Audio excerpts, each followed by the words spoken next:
एक गांव में रामलाल नाम का एक बूढ़ा किसान रहता था। उसके दो बेटे थे, राजू और मोहन। रामलाल ने अपनी पूरी जिंदगी खेतों में मेहनत करके बिताई थी। जब वह बूढ़ा हो गया तो उसने अपनी संपत्ति दोनों बेटों में बराबर बांट दी। सुनो बेटा, अब मैं पहले जैसा काम कर नहीं सकता। वो बल अब नहीं रहस। तुम दोनों अब बड़े भी हो चुके हो। आप अपना परिवार खुद संभाल सकते हो। इसलिए यह जमीन तुम दोनों को दे रहा हूं। तुम दोनों ही मेरा कलेजे का टुकड़ा हो। दोनों भाई मिलजुल कर बैठना, हर एक परिस्थिति में एक साथ रहना। यही मेरा और तुम्हारा माँ का इच्छा है। जहां भी रहो खुश रहो। राजू बड़ा बेटा चालाक और लालची था। उसने अपना हिस्सा बेच दिया और शहर चला गया। वहां उसने व्यापार शुरू किया। जल्दी वह अमीर बन गया, लेकिन उसकी सोच बदल गई।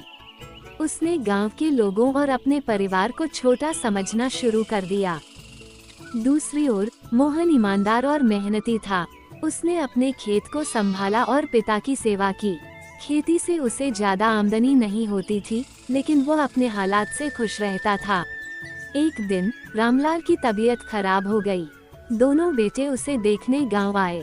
राजू ने अपने अमीरी के घमंड में मोहन को नीचा दिखाने की कोशिश की। और भाई मोहन, तुम्हारा काम कैसा चल रहा है? खाना तो ठीक से खा रहे हो ना? मेरे साथ चल, मेरे रेस्टोरेंट में काम दिला दूं। भाई, शहर जाके पैसा तो बहुत कमा सकता हूँ, लेकिन परिवार का प्यार और इज्जत अनजान शहर में कहाँ मिलेगा। मैं थोड़ा कमाता हूँ, लेकिन खुश हूँ भाई। तेरा तो दिमाग ही नहीं है, तुझे समझाना ही बेकार है। रामलाल ने दोनों की बातें सुनी और कहा, राजू तुम अमीर हो परंतु दिल से गरीब। मोहन तुम्हारे पास धन संपत्ति कुछ भी नहीं है, फिर भी तुम दिल से अमीर हो। तुम सबका दिल जीत लेते हो, सबको अपना परिवार समझते हो, इसलिए तुम्हें गांव के सब लोग पसंद करता है। और राजू तुमने धन दौलत पैसा सब कुछ कमाया है, फिर भी तुमने इज्जत नहीं कमाया। बेटे, इज्जत से बढ़कर कुछ नहीं होता। इस संसार में धन तो आता जाता रहेगा, लेकिन इज्जत पैसों से खरीदा नहीं जा सकता। असली अमीरी दिल की होती है, पैसों से नहीं। दिल की अमीरी में जीने की अलग ही सुकून है। मैं तो इसके भलाई के लिए ही बोल रहा था पिताजी। और इसमें क्या बुरा है? शहर जाएगा तो बहुत पैसा कमाएगा, पैसा कमाएगा तो इज्जत भी कमा ही लेगा। आज के समय में पैसा है तो सब कुछ खरीदा जा सकता है। इधर गांव में बैठकर क्या मिलेगा? शुभ शाम खाने के लिए खून पसीना बगाना पड़ता है। यह सब कहकर राजू शहर की ओर चला गया। राजू का धन का रनक देखकर पिताजी चिंतित हो गया। समय बीतता गया।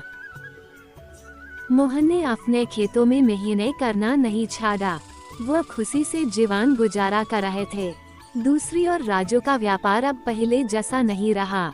दिनानुदिन व्यापार घट रहे थे।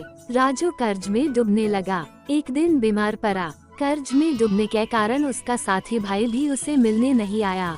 राजू बीमार होने की खबर गांव में पहुंच गया। मोहन और पिता को पता चलते ही राजू को मिलने शहर पहुंच गए। कई वर्ष के बाद अपने पिता भाई को देखकर राजू चट गए। राजू को अपनी गलती का एहसास हुआ। मुझे माफ कीजिए पिताजी, मैंने अनजान में भाई को जो कुछ भी कहा, ऐसा मुझे नहीं कहना चाहिए था। आज के बढ़ में भी गांव में ही बातें कर मेहनत से कम करूंगा। गांव के लोगों को सहयोग करूंगा। उसने मोहन से माफी मांगी और गांव की जमीन में निवेश करके अपने पिता की खेती को और बेहतर बनाने का फैसला किया। दोनों भाइयों ने मिलकर गांव को एक समृद्ध जगह बना दिया। शिक्षा। ये कहानी हमें सिखाती है कि धन और सफलता से ज्यादा महत्वपूर्ण परिवार, प्यार और सम्मान है। पैसा खोया जा सकता है, लेकिन रिश्ते और सच्चा प्यार हमेशा के लिए रहते हैं।